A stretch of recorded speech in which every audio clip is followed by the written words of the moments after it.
Xayrli tong, hurmatli mijozlar. Biz Adembek otelidamiz. 3-etajdan hovlini obzori mana shunday ko'rinishda. Bu asosiy zdaniya 6 etajdan iborat. Pastlarida restoranlar bor.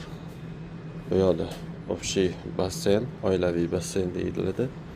Hop, tam pastga tushganda mana shu qumli plyaj, mana shu territoriya qumli plyaj. Bu yog'i suv sirazi. Plyajga juda yaqin. Hop, bu yoq tarafda mana bundoq to'sib qo'yilgan, mana shu to'sib qo'yilgan joy erkaklar uchun faqat.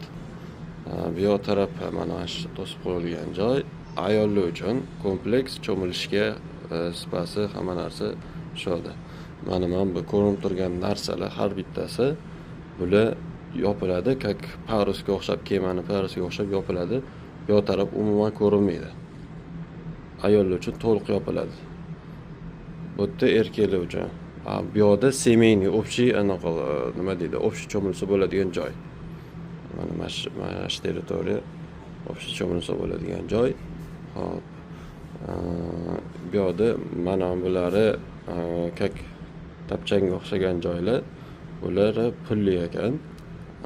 Bunga отдельно pul to'lab borib o'sha yerda o'tirib cho'milish yoki boshqa ovqatlanish mumkin.